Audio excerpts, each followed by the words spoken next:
આજે આપણે મિક્સ ભજીયા બનાવવાના છે. એના માટે આપણે અહીંયા બટેટા બાફી લીધા છે અને હવે આપણે બટેટા વડાનો મસાલો તૈયાર કરશું.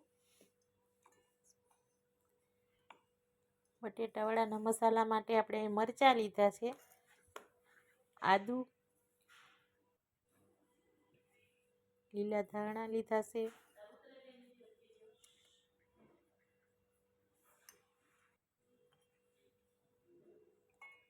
લસણ લીધું છે. આપણે હવે ગ્રેવી કરી લીધી છે. આપણે એમાં થોડીક વરિયાળી નાખીને પાછી ગ્રેવીને આપણે થોડીક વાર ક્રશ કરી લેશું. આપણો મસાલો તૈયાર થઈ ગયો છે. હવે આપણે બટેટા વડા બનાવવાના છે.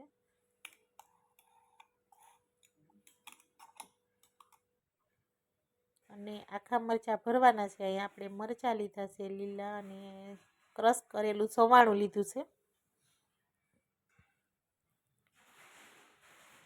લીલા ધાણા નાખશું આપણે.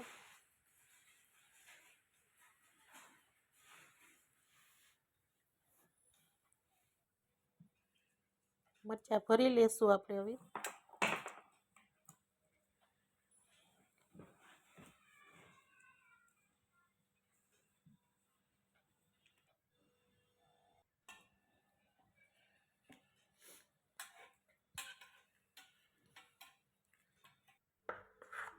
મરચાં ભરાઈ ગયા છે. હવે આપણે બટેટા વડા બનાવી લેશું. એના માટે આપણે મસાલો ક્રશ કરેલો તો એ લીધો છે. એમાં અડધી ચમચી હળદર નાખી છે, 1 ચમચી આપણે ધાણા જીરા પાવડર નાખ્યો છે ને લાલ મરચું પાવડર નાખ્યો છે. મીઠું નાખશું અને મેથીના ગોટા માટે બધું આપણે સુધારી લીધું છે. પાલક, મરચાં, ધાણા, મેથી અને લાલ મરચાંના આપણે કરવાના છે. એ પણ સુધારી લીધા છે. હવે આપણે બટેટા વડા વારી લેશું. તો બધો મસાલો નાખીને મિક્સ કરી લેશું.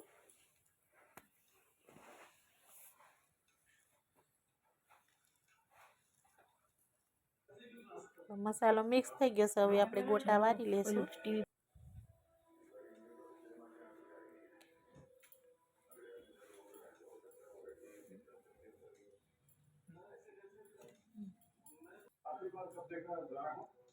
બટેટા વડાના વડા વરી ગયા છે.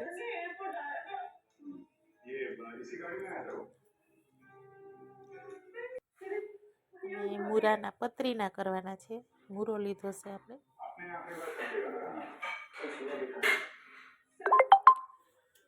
હવે આપણે તેલ મૂકી દઈશું અને એક બાજુ આપણે બટેટા વડાનું ખીરું તૈયાર કરી લેશું. આ માટે ચણાનો લોટ લીધો છે. એમાં મીઠું નાખ્યું છે ને ફૂલ સોડા આપણે નાખ્યા છે થોડાક. વડામાં ફૂલ સોડા આપણે થોડાક જ નાખવાના એટલે ફૂટે નહીં, એ ફૂટી જાય વડા. હવે આપણે વડાને તરી લેશું.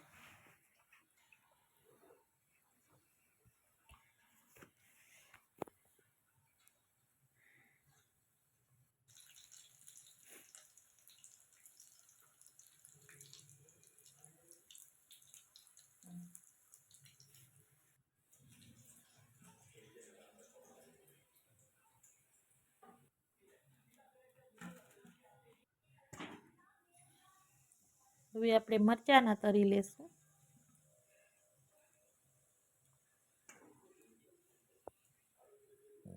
ભરેલા મરચાં હતા એને તરી લેશું આપણે.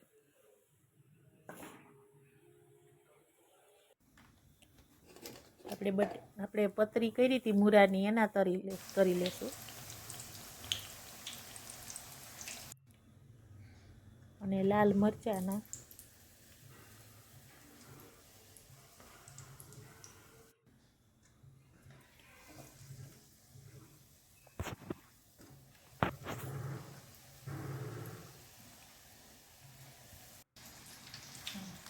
આપણે મેથીના ગોટા કરવાના છે. એના માટે આપણે ખીરું તૈયાર કરી લઈશું પાછું. એમાં મીઠું અને આપણે ફૂલ સોડા થોડાક નાખ્યા છે અને ધાણા ભાજી, મૂળાના પાંદડા ને મેથીને આપણે સુધારેલા હતા લીલા મરચાંને બધું એડ કરી દઈશું ને ખીરું કરીને આપણે મેથીના ગોટા બનાવી લઈશું.